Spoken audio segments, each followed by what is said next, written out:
that area because of the violence that we've seen in that neighborhood. The 4 guns that we recovered today that I talked about earlier, we now know that 3 of those guns were stolen, including the one that was pointed at officers with the extended magazine. You also know that the young man that pointed that gun at officers was an 18-year-old. You had his name, Unrest Bay. And the officers responded to that location because of a search warrant, because of the violence that's been going on in that neighborhood. A group of individuals, protesters, came together at the intersection of Page and Wolf. As they were there, they blocked the street, and to clear the intersection, we started to make arrests. We made a couple of arrests, and people moved to the sidewalk, and peace was restored. As officers left the area, and the group came back into the street, just as the officers were about to respond up to make a few additional arrests, the group started to march.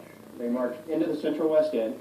They marched from the Central West End to Kings Highway, blocking Kings Highway, and ultimately back to the intersection of Page and Walton. At the intersection of Page and Walton, they blocked the intersection. As officers approached them to ask them to leave the intersection, glass bottles started to be thrown at officers.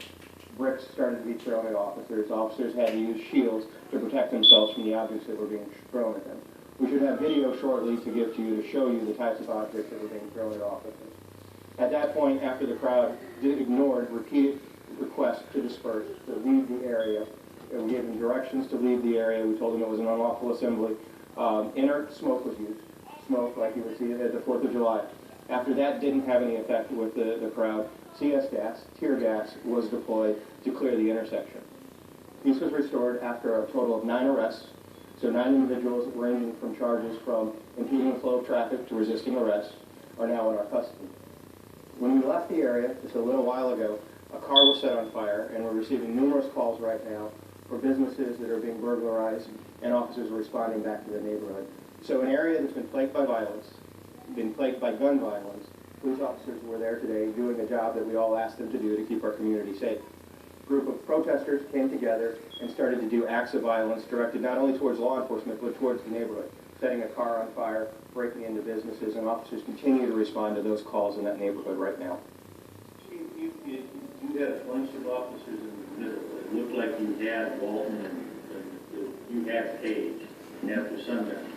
Were you guys just owning the street there, or if there was a high concentration of officers in that immediate area? So the way that the process works is you take a significant number of officers. We cleared the intersection, as I said, and that was done peacefully. Officers in regular uniform, without shields, without sticks, went into the area. We made a couple of arrests at that point, and peace was restored. Officers left the area, and as soon as we left, the group came back into the intersection and began to march. It wasn't until later in the evening when they marched through the Central West End, along Kings Highway, and back to Page and Walton, that they took over the intersection. As officers approached that time, that's when glass bottles and bricks were being thrown at the officers, and they had to block them with the shields that they had. A few more